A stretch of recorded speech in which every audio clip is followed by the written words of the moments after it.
to our podcast. We skipped last week. Why were we not on last week, Molly? To Must Love the podcast. We were in Philadelphia. Oh yeah, I should say what we were doing. Yeah, Must Love the podcast. Yeah, we were in Philadelphia.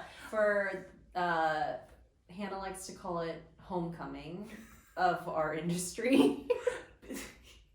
Because it's one of the largest trade shows for our industry, which is natural food. So food sold at like Whole Foods and Sprouts, like our brand. So every year in March we have Expo West, which is prom. And so that's why Expo East in Philadelphia is homecoming. It's a little bit smaller and a little bit more casual. But it was big and exciting. This year was like a special homecoming. Like people hadn't been home in a while. Yes. So there was a lot of energy.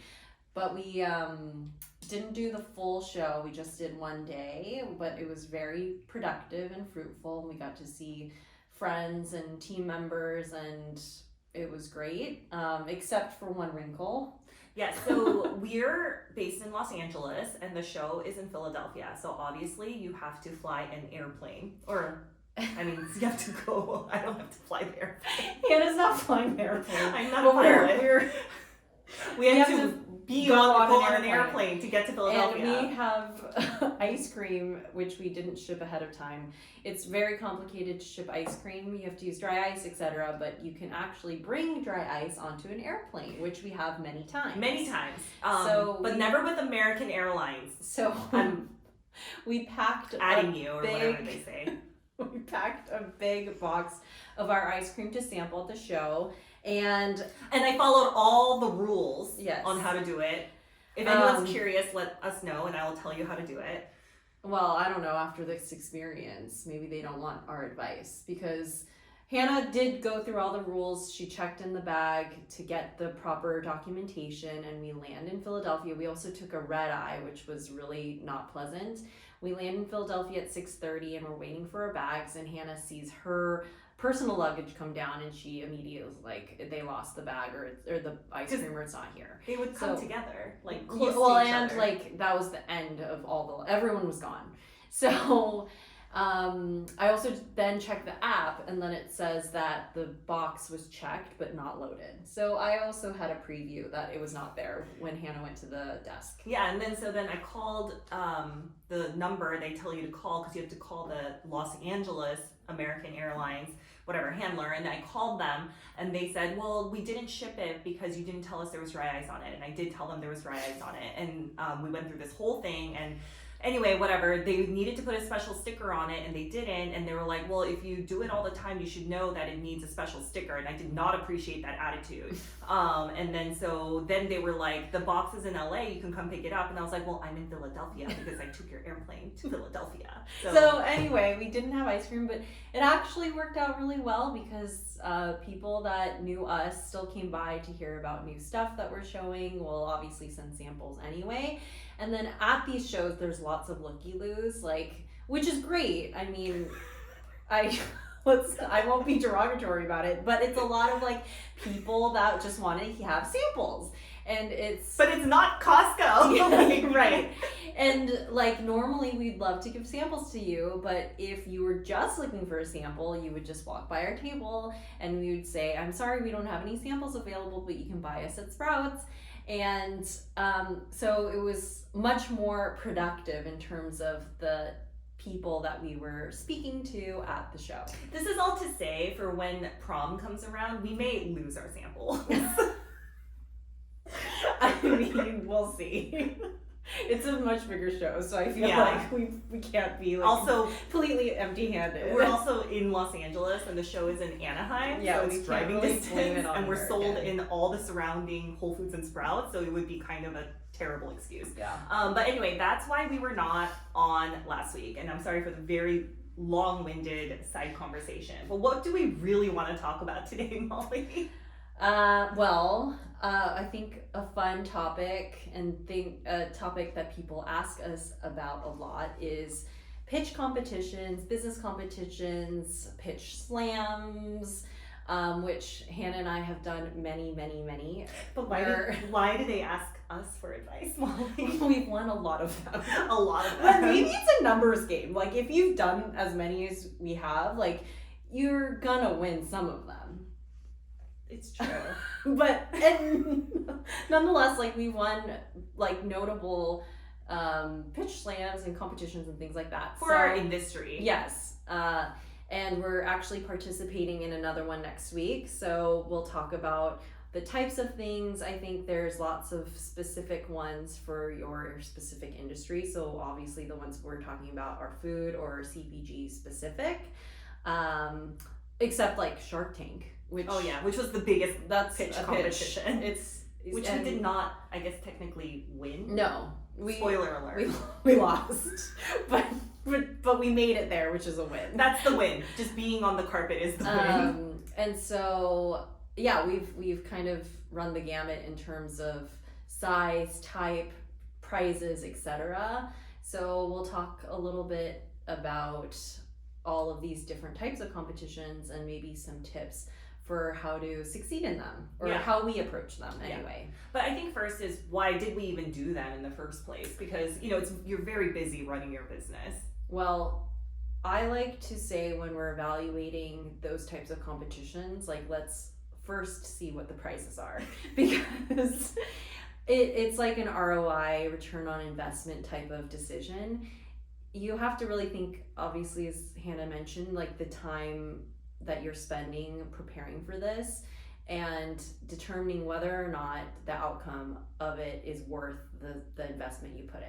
So for some of them that we did early on, like if there's free money, apply. Like unless it's so much due diligence and jumping through hoops for like $5,000, which is a lot of money, but like there's a range and you have to make your personal decision about whether or not it's worth your time. So for instance, like some of the ones that we've won have been tens of thousands of dollars to up to $100,000. Like that is worth it for us. Like where our business was, it may not make sense for huge businesses because also they'd be disqualified. But for most small businesses, like $10,000 is a lot of money. Like it'll get you a production run. It'll pay for a lot of things. Payroll. Yes, lots of things that you need, especially early on. So if there's free money, I say go for it. But what about in-kind gifts? Yes, so that's where maybe you really want to analyze what the prizes are and whether or not they're really worth it to you. For us, one of the major pitch slams we won early on, was at prom. Our prom, Expo West. It was pitch slam in 2018 and 2019.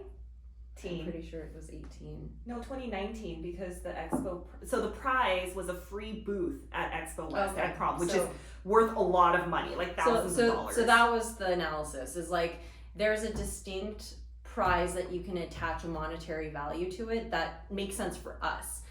So a lot of in-kind things will be like services, and which are helpful sometimes depending on the vendor. So if it's something that you normally would want to pay for but you just don't have the extra money for, yes, that's important for us, like research funds, so pulling reports from industry specific reporting services, very useful for us. Or Laura with the CFO consulting that she did, that was very helpful. Yeah, whereas I think for that though, that bucket I would put into services that you really have to identify for yourself whether or not it is valuable, because a lot of times people will donate their services because obviously it's also like a marketing opportunity for them and they want ongoing clients. So for instance, if a lawyer is offering in-kind services for a certain amount of hours, if you have specific questions that you just want to ask a lawyer, yes, it's very helpful. But also, like for a relationship like a lawyer, that would be something that you would need to ongoing pay. So depending on the type of lawyer, etc., that might not be super useful to you to win as a prize. So I think just identify early on what the prizes are and whether or not it's truly worth it for you. Also, I think something to consider when evaluating a competition is actually who's gonna listen and hear, because that could be part of just the opportunity of the competition. For Yeah. instance, for Pitch Slam, the panel was like retailers, investors, and also like hundreds, if not thousands of people Yeah. from Expo. And so that particular Expo was honestly our most successful Expo in terms of people coming by our booth, looky, lose, and not in terms of wanting to try our products. And still we meet people all the time that are like, oh, I saw you at Expo Pitch Slam. Like, it is something And it's been that years. yeah, and like we've rebranded since. Yeah. But they just remember our pitch and our ice cream and everything. I was gonna so, say our personalities. yeah, that too. So, you know, that's a huge piece of it too. It may be a good opportunity just for networking and getting your name out there. And then I would say the one other thing is, especially if you're just starting and you're still trying to find your like product market fit and figure out exactly what you're doing, some of the maybe like the prizes aren't worth it, like in terms of your time, but to vet your pitch, Yes. like to And some try of it them, out. some of them, honestly, the process of pitching, some of it's like show up and pitch. But for instance, for the Women's Founders Network, the WFN, which we highly recommend if you're a women founder to check out. They're a great organization, but they hold a pitch every year, and we won that year. But during the lead up into the pitch, they do a ton of coaching. They pair you up with a mentor, really fine tune your pitch. They work on your delivery. They actually even have opportunities for you to practice your pitch in front of people. They call it a dolphin tank opportunity. We still go every year to check out every year the new pitches. And I think the improvement you see from that initial dolphin pitch to the actual competition is huge, because there's so much feedback that you get. There's a huge feedback loop during that process of time. So if you're working on your individual pitch, it's actually really helpful for some of these programs. We still talk to our mentor. She's actually been super helpful to us. You know, she's a founder that participated in that Pitch Slam a couple years before us. When she was a baby founder. Yeah, so we look to her in terms of advice on fundraising and business steps and etc. So just a great networking opportunity. And that competition through the Women's Founders Network, we won money and in-kind services. So that was an amazing opportunity. And the WFN competition is industry agnostic, so you don't have to be in food. It's like tech. I think we were the only food company our year. Maybe Yeah. there's another one. Yeah. So it's like the only requirement is for you to be a woman founder. So, but look them up. Oh, sorry. Go ahead.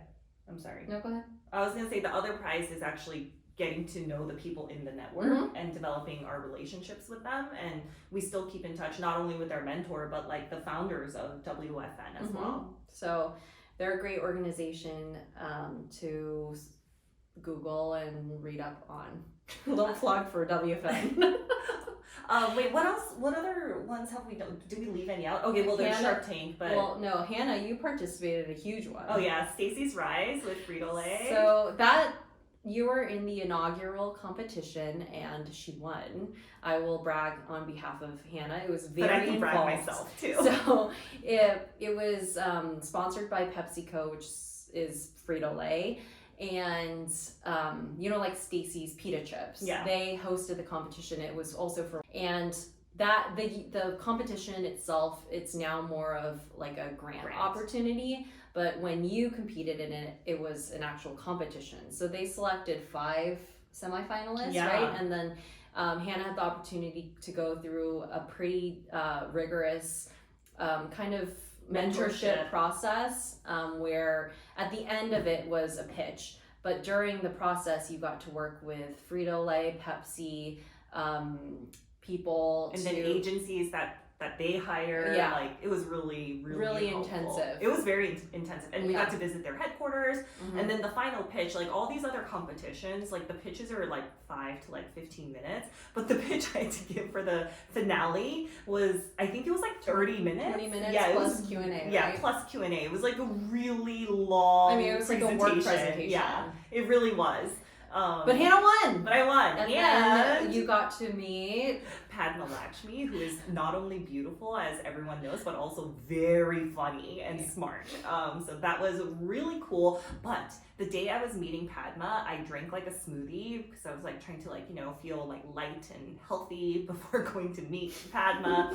and I didn't know if I won or not at that time, but I drank this smoothie and I like immediately after I finished it looked at it and I was like, there's milk in here, and I am severely lactose intolerant, which is why we created a dairy-free ice cream company. And I was just sweating bullets the entire time. Like, please don't have digestive issues failure in front of Padma. Like, please don't, please. But you were fine. I was fine. Yeah. I was fine, luckily. So I mean, it was the adrenaline. Yeah, it was like keeping everything It tight. kept everything in. Like, so gross. So that was a huge contest because. And how much did I win?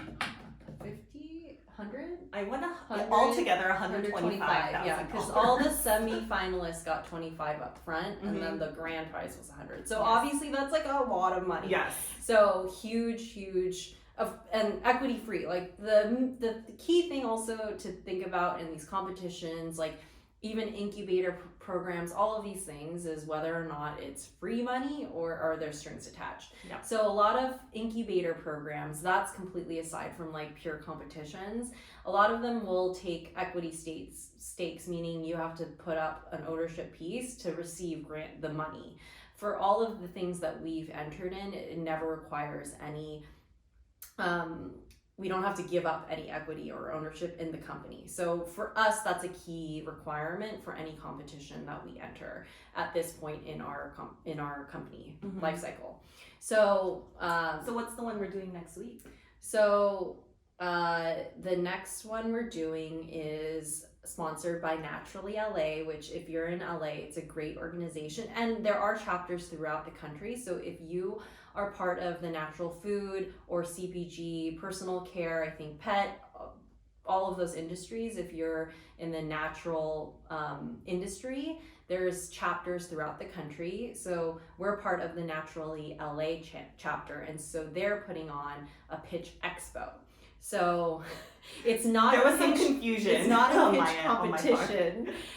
We don't have to stand up and actually do a pitch competition, but it's basically a mini version of Expo, which was the thing we did last week. So it's being held at UCLA, and Go Bruins.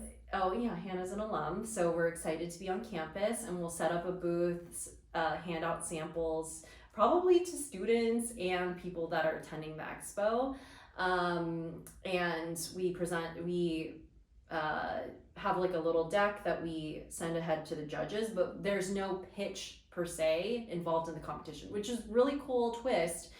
But kind of to our detriment because we we do love shine pitching, yes. in that. But I think aspect. it's great because it'll give opportunity for maybe people who aren't great or don't love to do public speaking in person, like or are nervous to, etc. So I think it definitely is a different take on the pitch competitions.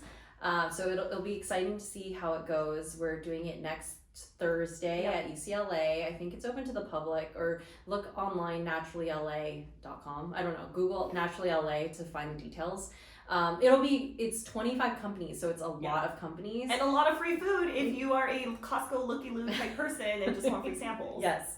And so that's the one we're entering next week. And the prize for this one is a free booth at Expo East next year. So for us, that's super valuable because also for our company, we usually don't have the budget to do both prom and homecoming. We're like really referencing this analogy, but we usually don't do both of them because it's a lot of extra expense to go to Expo East. But it's like huge. One dress. Okay, really milking it. Oh yeah, but so but if we get a booth for free, that is a huge piece of the budget that and a huge opportunity for us to participate in the show. So that is a great prize. Kudos to the organizing team to secure. I mean, I think so part of the Naturally LA, Boulder, San Diego, all of these different chapters, all of them have to do a pitch competition. Oh, Yeah, that's part of the like charter. Or charter. something? Oh, I didn't And know then that. for all of them, the prize is an expo booth. Oh, So it's part of the national, naturally. well, great. System. I love it. But generally, all of that's another topic is like all these networking opportunities. Oh, yeah. It is great to be involved in things that are really specific to your industry because you learn about these things, meet other people in the industry, connect with lots of people in your general area. I think especially over the last couple of years, we've all become very insular, and so having opportunity to network and meet people in person has been really nice. So Naturally LA has been it's like an ad for Naturally LA now. But you should check them out if you're in natural food. But to wrap things up, I think, we've obviously to me, had a lot of success in these pitch competitions. So I think what would be most helpful is for us to share our tips and tricks. But I think like number one that people don't think about is preparing your samples appropriately. Like we also have a frozen product, so that's probably why we think really hard about our sampling process, because there's a temperature sensitivity. But even if you had something shelf stable like a beverage, you should think about like if you can figure out what the judges like or don't like, or like for Shark Tank, we did a lot of internet stalking on people's favorite flavors, etc., or allergies and things like that, so that you automatically know what is the best opportunity for them. You don't want to throw just everything at them. You really want to target it to your audience. Yes. Also, to the ice cream point and like extending it onto beverage, think about, okay, you want the beverage to be ice cold or at a certain temperature. What's the optimal way of preparing the beverage? So also that you don't have complete control over all of that. So being flexible in making sure that you're going to be able to sample it appropriately. If you have to prepare it in advance versus if you need to do it right before, maybe having someone help you on the side of the stage to make sure that the samples are executed perfectly. So I feel like that's something people overlook that you should pay attention to. And then the other thing that's a little bit more boring but also important is if you have to give a presentation with PowerPoint slides or some sort of slide deck. So if you are speaking over the slides should be 80% pictures. That's minimal text. Words. Yes. You don't want people to have to be reading the slides, and also you shouldn't be reading the slides for them. That's the worst. Even if there's text on there, your voiceover should be different than the words on the text. If anything, there could be major header titles on the slide, but you should be going into much more detail and not be reading verbatim from a slide. This is not like a high school presentation where you're just basically verbalizing what is in the slide deck. The slides should be just enhancement of your presentation. You are not presenting the slide deck. They're almost like cookie crumbs to remind you what to say in that moment. So for instance, like Hansel and Gretel. That's what I meant. Hansel? That's how you say it. Hansel? Hansel and Gretel. That's how you say it in German. I took German. In high school. So for instance, for our Pitch Slam, it was all pictures, and it was fun pictures, and it was the themes that made people laugh. And that really also links to who is your audience. So we knew for Pitch Slam, obviously you're talking to a judge panel and they're serious people, but this is entertainment for the show also. So you need to make it exciting, fun, make them laugh. Like that's part of your audience. So it doesn't have to necessarily be a really serious business deck necessarily. You are entertaining them. So you want to hit all the business points or anything questions specifically that you have to answer. But generally you should be giving a show and showing your personality, but doing it in the particular way that makes sense for you, your personality, your company. But for instance, for Hannah's competition for Stacey's Rise, that was in a Serious. very, it wasn't public. It was for a business audience. That was a serious competition. Hannah wasn't doing the full song and dance. Just a little bit. Yeah, song and dance. just to entertain them, but then she really got into the meat of the presentation. Yeah. So determining early on how to set yourself up for success, knowing what the goals of the competition are is very important in even building that slide deck. It's not like one slide deck will apply to every single competition. You really have to tailor it for that particular audience. Yeah, because this one that's coming up, for example, we're used to competitions where we get to do all the talking. There's no talking in this one, so I had to redo it and put lots of words.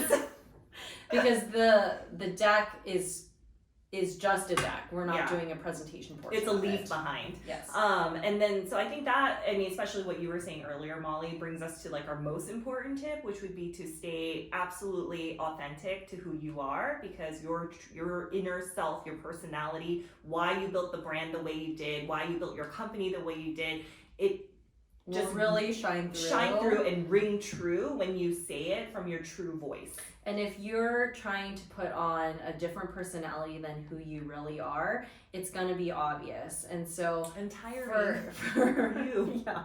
For us, like, we usually go out there really spotlighting and shining our relationship, our love for the brand, why we created this, like our bubbly personalities. Let's do our intro. Okay.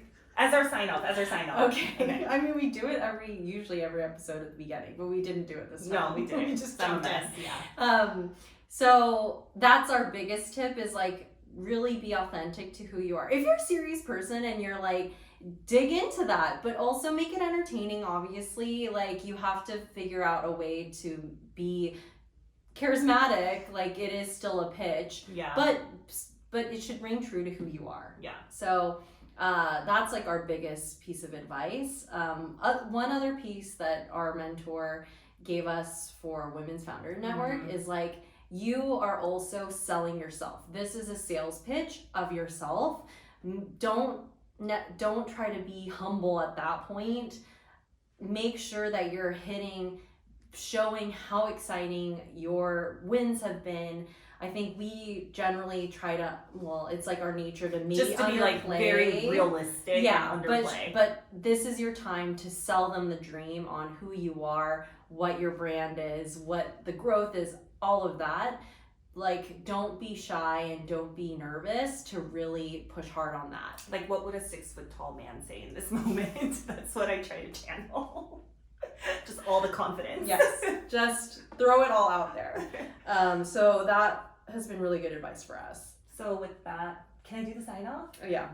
I'm Hannah. I'm Molly. And we're best friends and co-founders of Must Love.